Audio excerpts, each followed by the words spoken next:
Victor Pham says, does Sony take enough risks, or asks, does Sony take enough risks with their first-party games? Do they make too many cinematic third-person action adventure games? What would you like to see them make instead?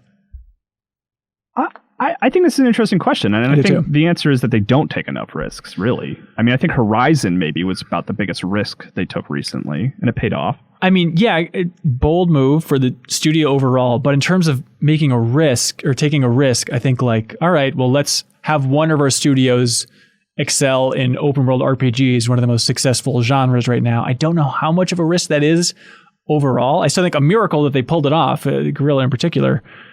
It is still open world third person action RPG, which is what all of their games are at this point. But I think they take risks in terms of setting and characters and storytelling. You get a much wider breadth of what they're doing within that genre, which I think is what sets them apart.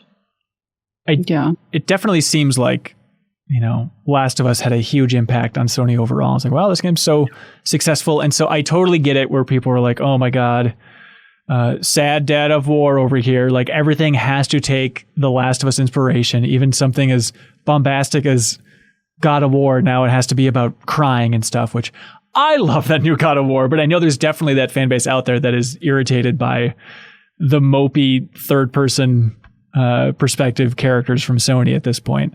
But I think they take risks. It's just they're really spaced out. Like you can't say that Sony doesn't take risks when they release Dreams this year. For the love of Christ, one of the weirdest releases, and the fact that they've been funding it for 8 years, 9 years, 10 years at this point. I mean, that is an absurd move. Or Death Stranding or Detroit Become Human, which people, may not have liked or not, but that's exactly the kind of thing that makes it a risk. Yeah. And I think there is stuff, I mean, in the VR space, it's a smaller budget, but I mean, Astrobot, like leaning that heavily into a 3D platformer, other than Nintendo, like publishers aren't really doing that outside of in that funky space or even... Or how about VR in general? Mm-hmm. I guess. Being the ones to take a risk on that. Yeah. Yeah, that's a good point.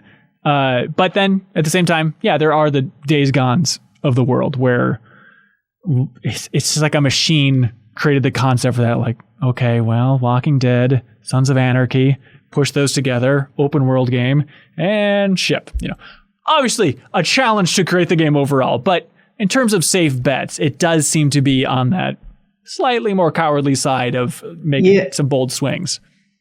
That is true, but it's still like there was a lot of tech for that game that certainly would not be easy, and I'm sure it took a lot of funding, and it was still a new IP.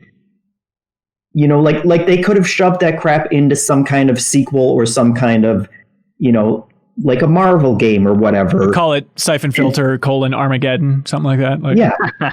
Like honestly, they could keep going back to that same well and saying, hey, let's put Conquer in something. But they give their studios a lot of leeway to try and do their own things. And there's a lot of risk involved with that. Yeah. And, it doesn't always pay off. You think of, Sony Santa Monica for years developing that sci-fi game that then they ended up canceling. And so some of the risks don't see the light of day because we tried for a while and it didn't quite work out. If you enjoyed this clip from the MinnMax Show podcast, we think you'll like the full show too. You can find it by subscribing to MinnMax's YouTube channel or on your favorite podcast app. Any help spreading the word to keep our whole indie operation here running is appreciated. We're here for and because of the wonderful MinnMax community, so you're welcome to join.